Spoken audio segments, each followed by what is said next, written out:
रायपुर के 83 साल के एक बुजुर्ग ने अपनी पूरी जिंदगी केवल एक लड़ाई में गुजार दी। यह लड़ाई थी 100 रुपए की रिश्वत के झूठे केस में अपनी बेगुनाही साबित करने की। 39 साल तक चले संघर्ष के बाद अब जाकर बुजुर्ग को न्याय मिला और उनकी बेगुनाही साबित हुई।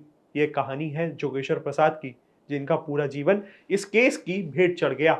न्याय से खुश और न्याय में देरी हुई पीड़ा को बयां करते हुए रायपुर के निवासी जोगेश्वर प्रसाद को 100 रुपए रिश्वत लेने के केस में बिलासपुर हाईकोर्ट से 39 साल बाद दोष मुक्त करार दिया गया।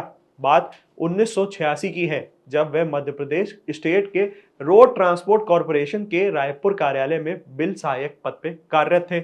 इस दौरान एक कर्मचारी अशोक कुमार वर्मा ने अपना बकाया बिल पास कराने के लिए दबाव डाला।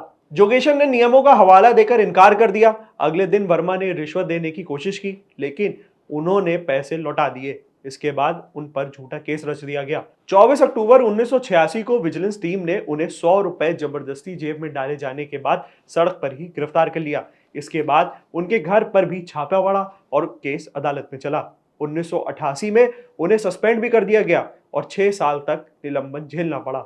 जोगेश्वर बताते हैं कि इस घटना ने उनके परिवार की जिंदगी को पूरी तरह तहस नहस कर दिया। सस्पेंशन के दौरान वेतन आधा आता था, बच्चों की पढ़ाई आधे में लटक गई, पत्नी तनाव के कारण चल बसी, छोटे बेटे की शादी तक नहीं हो सकी। समाज ने रिश्वतखोर का दाग भी दे दिया और परिवार त्रस्त हो चुका था। कई बार मजबूरी में सिर्फ सत्तू खाकर, कभी 5 रुपए का दूध पीकर, तो कभी भूखे रहकर उन्होंने रात गुजारी। साल 2004 में रायपुर ट्रायल कोर्ट ने उन्हें दोषी ठहराते हुए 1 साल की सजा और 1000 रुपए जुर्माना सुनाया, लेकिन उन्होंने हार नहीं मानी। हाईकोर्ट का दरवाजा खटखटाया।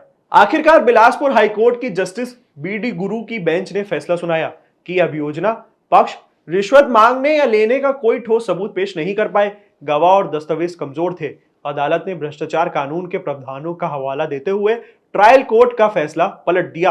39 साल बाद जोगेश्वर को आखिरकार न्याय मिल गया, लेकिन वे कहते हैं कि न्याय में हुई देरी से उन्हें बहुत कुछ छीन लिया।